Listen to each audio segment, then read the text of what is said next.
welcome back. Thank you very much for, finding the energy. The flow that we wanted to have for this conversation is basically we have a technology that I'll briefly introduce, and we are using that or offering that technology successfully to the commercial forest markets, but we're only starting to offer it into the sustainability market. And in the sister event in May, I met Petri, who we got to talk about this. He knows a lot about that side of activity, and we're sort of in a process of trying to figure out sort of what is actually needed in product terms. And we'll have some of the answers that we found. We'll sort of basically debate here. If you have questions throughout, by all means, raise a hand and we get a microphone to you and answer it as best we can. And then towards the end, we'll set another Q&A, a couple of minutes for Q&A. But if you have a question immediately that comes to your mind, just raise a hand. If I start with the introduction of the company, which is sort of the context that we'd like to give you, is we are a big data, machine learning AI company that uses large big data coming from satellites, but also a lot of calibration data, ground truth data, to model forest inventories. Those forest inventories can go into informing commercial decisions, but they can equally provide a carbon budget and so forth. And we do this scalable. And so big data and scalable are, of course, very loose terms. I want to put a bit of context into that. We really are on a product grade. So we've about 70 person years of development into the system. We can really handle lots and lots of data. We cover today 20 million hectares of forest, where we are augmenting or sometimes replacing conventional methods, and our solution is more accurate than the conventional methods, and it's a lot cheaper than the conventional methods. And so that's sort of the business that we're in. And my name is Ralf Schmitz. I'm the CEO or co-CEO of the company, and I have Petri here with me. He was in the panel earlier, and we said sort of Petri should introduce himself, but he probably will do it a bit shorter than this morning, or whichever you find suitable. Okay, yes. My background hasn't changed since morning, which is a good start. But like said, already 20 years ago, when I was the chief investment officer for a pension fund, we had a fairly large investment in a forestry company, and in the beginning it was all about tree counting, and which is a tradition in the Nordics, which has 100 years of history. So 100 years ago, people were walking back and forth Finland with a stick and using a sampling methodology to try to evaluate how many trees there are standing and what's their volume. So there's fair amount of history in data collection, data capture, and I think today here, what we try to figure out is that what are the issues on the natural capital solutions, and I personally divide them into two components. They are either political, which I think we already touched base, changed the rules in the morning, or then they are technical, and that's the data part of the equation. And natural capital solutions have still a fair amount of potential to grow. If we are going to stay within the 1.5 degrees target of warming, we need to remove 23 gigatons of CO2, and it's been evaluated that the natural capital could provide 1/3 of that in a quite easy way. And I found also a statistic how much the 700 largest corporations have committed, and it's 0.2 gigaton of CO2, so 1% of the target. So I would at this stage that there's a big potential for growth from this point of view. And like said, today we will focus on the technical side of trying to solve this problem. Thank you, Petri. We are a Finnish-German company. In Finland and Nordics, forestry is done a little bit different. You have the background in that. You spoke of Tornator and Dasos earlier.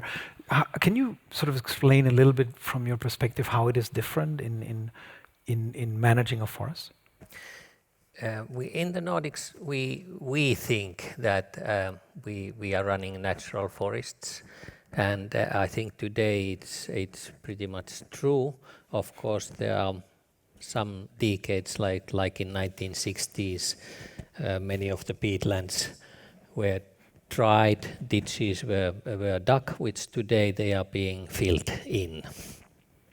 And the perspective of owning forest still 20 years ago was very much of counting the trees and then feeding the trees into the pulp mill and having certain amount of logs to be sold. And today we most of the big corporations have stopped in clear cuts, so it's very much a turnout into a continuous growing model, which of course is making a massive change into the biodiversity side of holding the asset. So from that perspective, I think the things are pretty good, even though there is still a lot of wood harvesting ongoing. The industry needs it, but the industry is also getting much better into looking at their side streams, generating energy, and having multiple uses of the plants, and the larger forestry share owners have a lot of conservation activities on their lands. I already mentioned what's happening to the dried peatlands. The soil is of course an important thing. Unnecessarily fertilization doesn't happen anymore, and people are looking at various revenue sources to be able to sustain the asset. And we come from the Nordics, and most of our application is in the Nordics. And 2 years back, actually all of our customers were in the Nordics, and it's only in the last year, 1.5, that we started to gain customers in Spain and in Latin America.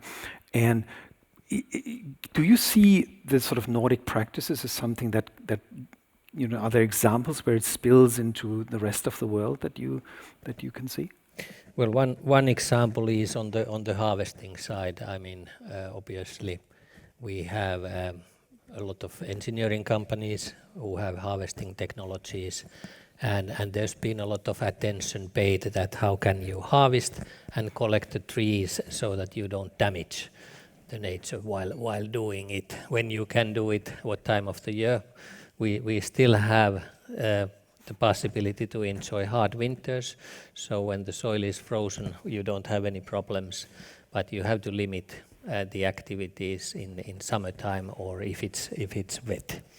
But that technology has been exported more and more on a global scale, which is good, and then I think the practices and the needs from the industry for getting data, how the trees are growing, are they healthy or do they have any problems? That's also a large area. And I think also the practices, many countries are suffering from the wildfires, and we have had mechanism where the wildfires are covered part with the voluntary activity, but the wildfire problem so far hasn't been an issue in the Nordics. Yeah, I mean, we see some of this adoption on our side in the sense that we come from the commercial side. We have in Spain one of the largest private landowners, but we also have a partnership with 4 Lions, a company that's here today, that is a project manager and has sort of skills and expertise on the ground, and we inform with our analytics their ability to make decisions and so forth. And that's something that we see and that we're very excited about. How do you see the adaptation side of your technology outside of the Nordics? Where do you think, and what is the angle? We started, as we tended to also in the Nordics, we started from commercial forestry because there's a lot of data there and that helps us drive models. But we are now looking at sustainability. Biodiversity tracking is something that we're paying a lot of attention to. Carbon projects need forest inventories to prove healthy development, prove the development of the forest as planned. And those they're essentially all adaptations of forest inventories that we generate with machine learning models. And based on that, we then help decisions for multiple purposes. And the carbon side is fairly similar to the commercial side. Forest inventory, dimensions of trees, species mix, which is something that we focus on for many years now. And then there's this relatively new topic of it's not really new, but it's getting a lot of attention now, and rightly so, of biodiversity. And at the moment, I think there's a bit of a disconnect in that the academia side of things is sort of manually detecting a lot of things and sort of counting frogs, if you like, and insects, which is necessary to understand the ground truth, but it doesn't quite scale to do it that way. And we are basically trying to take our existing routines and methods and algorithms to come to a species detection. And with that species detection, have a proxy of biodiversity that enables you via an index or similar to see is that is that ecosystem stable? Is it degrading? Is it improving? You still need to do stuff on the ground, but from a scalable perspective, we think that's something that we can contribute and that will add a lot of value, we hope. How scalable is your solution? I mean, today you say you are covering 20 million hectares. I think Tanzania potentially could have 140 million hectares. Yeah. Can you swallow it? Well, not today and tomorrow, but in principle, the architecture that we build and so forth, it is built for scale, and we can certainly upgrade that. At the moment, if we look at a typical project, then it's sort of a couple of 10,000 hectares that we start with. Even in very large applications, you start with maybe not a proof of concept, but a pilot, so customer gains confidence that this is possible, and then you basically grow it from there. But from a technical point of view, the scalability is not the issue. That's absolutely doable. A kind of limiting factor or factor to keep in mind is what ground truth is there, because we need ground truth to calibrate. We need ground truth to give the customer, the user, actual science-based answers to what the inventory is, what the parameters are that they're seeking, with a confidence interval, and prove that. And that's really the essence of how we operate, which needs ground truth. So that is a factor that we're looking at, and particularly in biodiversity, there's a lot of open source data, so we're looking to make use of that. Any forest that we've come across so far has an inventory. Sometimes that inventory is a couple of years old. We roll back our modeling in time, take that information, and then start from there. So long story short, we would not be able to do 10 million additional hectares tomorrow, but effectively that's absolutely doable, but you tend to grow in smaller steps. Mm. And where are we actually today with the data on biodiversity? You mentioned species calculation, evaluation is possible. How about what would you answer? I mean, the species is sort of a kind of maybe not a lucky coincidence, but when we started to work in Finland and then Sweden and the Baltics, species detection was a very important thing to inform the commercial decisions. So we've been doing species detection since 2018 or something like that, and we needed to do that at a certain level to get adopted.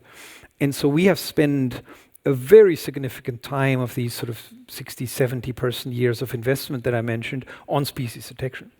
And it just happens so that it, to our understanding and to a lot of people we're speaking to, it's key to a scalable indexing of biodiversity, that you look at the trees, that you look at the species detection. So we're taking something that's an existing model in our existing models and transpose it into biodiversity. That's something that we're very optimistic and sure that we can do fairly quickly. There's other components like dead trees that are an important component of biodiversity, where the algorithms are still evolving and we're still looking at ground truth data and so forth. But we're sort of a good path of the way to at least be able to track it, to inform a discussion, and probably to highlight problems, things like that. We could look at particular dry areas or particularly wet areas, which can be issues and so forth. So there's a lot to build, and actually a lot that can be adapted today in this context. Yes. Yes, we have a question here, please.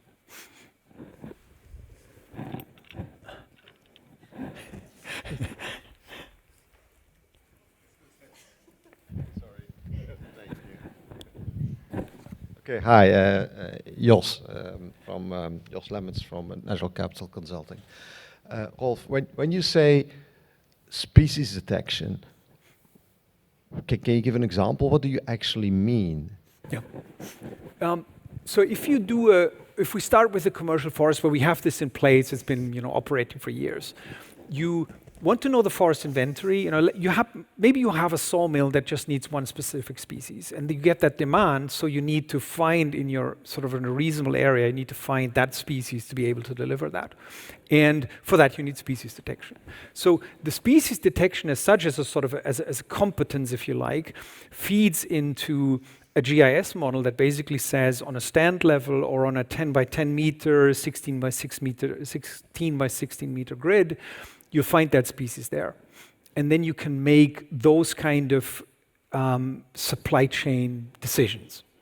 So that would be for natural forest. That is for a natural where forest. You approximately know what species there are, but maybe not really on the stand level.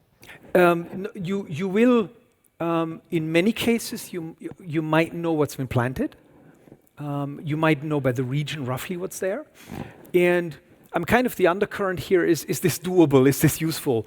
But we're replacing conventional methods, which tend to be even worse. So if you think of a jungle, nobody knows what's there. You can do some sampling, but you're going to be really, really poor. And we remove the human bias to come to such, we're not doing it in a jungle, but if you take the extreme example of a jungle, then it's still doable to come with meaningful information, and that's sort of species detection. But could you do it in a jungle, or is it usually in a semi-natural forest where you have, like say, 5 species maybe, and then? But could you do it in a jungle where you don't know? You need some ground truth to basically inform the multi-layer systems what's there. And then you can basically start from there. It's probably not, at the moment, what we've seen sort of in demand, the most promising thing, but absolutely, yeah, it's absolutely doable. And it won't be sort of like on a Finnish, 4 or 5 species accuracy level, but it's still better than anything that exists at the moment. Okay. So that's doable. How about then the dream that you would be able to analyze soil health or water quality, which was discussed? Yeah. I mean, you need to focus at some stage. We're building a product, and one of the things when you do a technology, we're 6 years and a bit old, there's sort of all sorts of ideas where to take it. Agriculture is one that we face quite a bit. And particularly agriculture is something, there's this agri-forestry, which sort of a bit borderline, and you could go into that. But we see much more the species detection and those kind of descriptors as proxies for biodiversity health. We don't at the moment have the ambition to go into remote sensing of the actual water or sort of other, be it animal species and things like that. So we are proposing to use the trees as a proxy of the quality of the ecosystem. Okay. All right.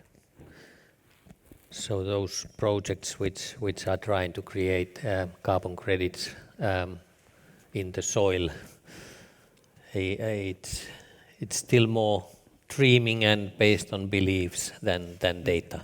I think on the soils question, one of the issues in the soil is there isn't not a lot of ground truth there to calibrate, and also the remote sensing systems. And I'm not the expert on that, but on the remote sensing perspective, it's not quite the same as the dimension of a tree. So we still go with this sort of proxy. There is an online question that I wanted to throw in. I'm just seeing that here. Who are your clients today, and what is the fastest growing customer segment? So we are, if I sort of divvy our market just briefly, then there is the sort of forest, sort of the Nordics, which in our case is largely Finland, Sweden. Then there's the Baltics, then there's Southern Europe, and there's Latin America. And we are focusing on the Americas as a target and on the Nordics as a target, and then service other areas as they come up. And we see the Americas growing very strongly, but from a very small base. And we see good growth in the Nordics from relative in our size from a much larger base. So in numerical terms and sort of how much revenue delta we get, it's at the moment absolutely the Nordics. And that is actually both. That's part sustainability, but most of it is commercially at the moment, which tends to have more stringent, harder requirements towards accuracy for a system like ours. You have also a large team trying to analyze the climate. Do you want to tell something about why do you analyze? Yeah, I mean, it's a big influence on the growth.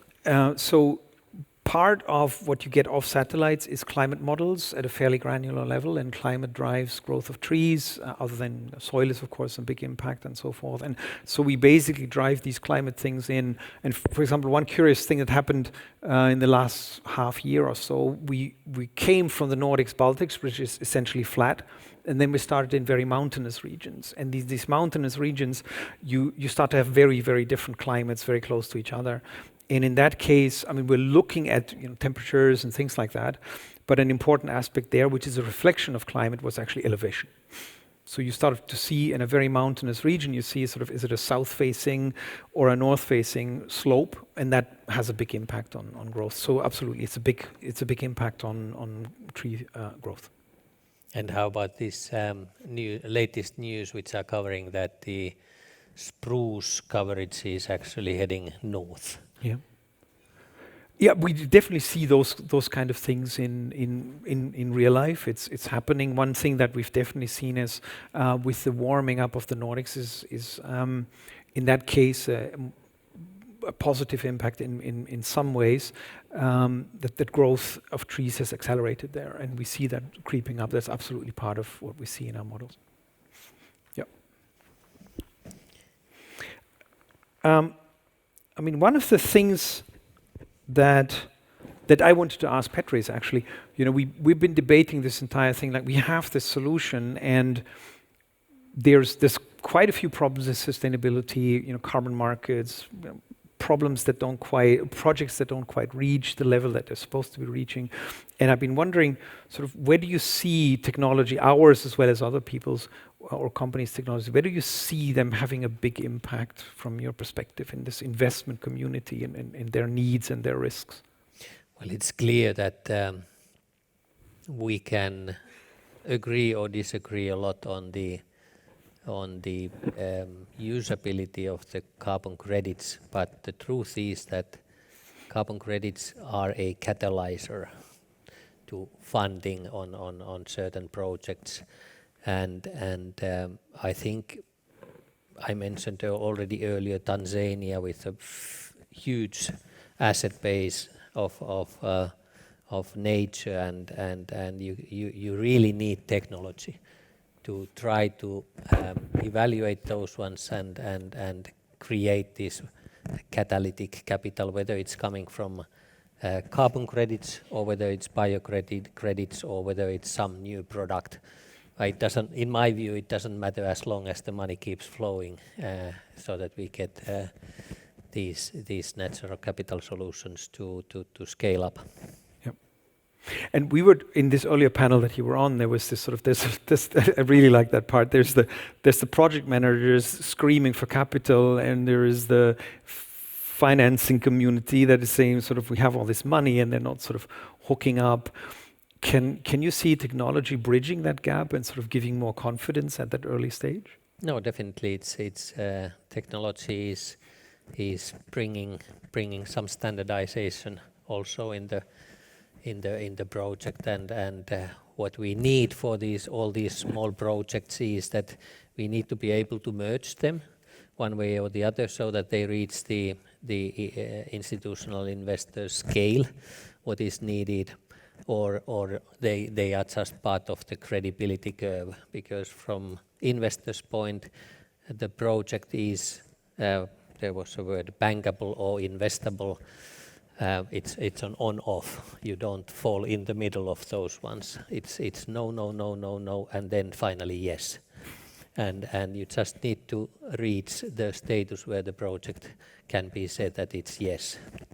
Before that, it's just existing, pending project. Yeah.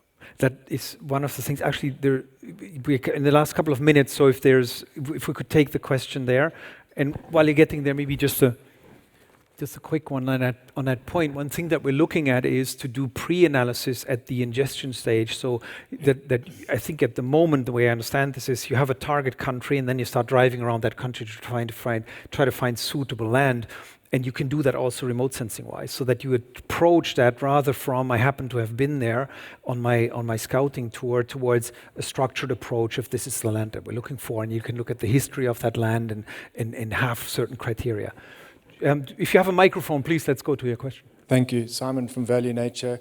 Just a question on digitization beyond just the sensors and the data management into the kind of Web3 technologies and the use of distributed ledgers for management, and whether you see that kind of approach as needed in terms of trying to speed up validation, verification of data and certification. That is a really good question. We see ourselves at the moment to provide transparency, to provide the data. And when we look at, and part of your question, or sort of behind, in my sense, behind your question is this sort of, will it be publicly tradable, where it at the moment isn't so much. And we try to solve the question of, is it really what it says on the box? Does this exist? And to my mind, and I do not know the exact number, but the last time I remember reading about it, the publicly traded share of carbon credits was in the single-digit %, and it was probably the worst quality. So I think that transparency issue needs to be addressed first, because before it goes to all these sort of really, really cool, ledger-based things, and there is a role for that. I'm personally convinced, but I think the real issue at the moment, and Toucan does that. We're actually good friends with some people in Toucan. I think that's a really, really exciting thing that they acknowledge also. You really only get this thing to grow the moment you have transparency, the moment you have that sort of bit like the auditor in the financial world telling you this is actually right. But if I may add one thing, in a way this tokenizing natural capital, at least in theory, is quite appealing, because with the financial return and the impact being created, there's a huge time difference aspect. The impact is usually coming slowly, and we have this tradition of looking at financial returns, if not on a daily basis, so then at least on a quarterly basis or annual basis. And those things don't quite fit together. So this idea of double materiality is nice in theory, but you need to be able to have perspectives on the time horizon. And in that sense, if the impact side is tokenized, so then at least all the bean counters have something to put into the books. So in that sense, what we do could become the updatable smart contract in a blockchain, something like that. Yeah. I think we're getting to near the end. There was one question online that we haven't answered yet. Somebody was asking sort of who our customers are. We work with the Finnish, Swedish, Estonian state forests. Those tend to be the biggest players in their market, and then from there we go to companies like Tornator and others who are almost equal in size, and we're at the moment with our products going towards sort of mid-market, where you have more a standard product than an enterprise implementation. But maybe the final thing that I wanted to mention is the technology is there. I mean, when we are on these kind of conference, quite often we have this lookout of what's the next fancy thing, but there is enough there to really make use of and to improve and accelerate the things that are going on, the things that you're trying to achieve. And that would be sort of my encouragement to look at what's there. There's also new stuff coming, but at the moment we're not even making proper use of the stuff that's available. So that's something that at least is very important to my heart. Thank you for your attention. Big thank you to Petri, and we hand over. Thank you.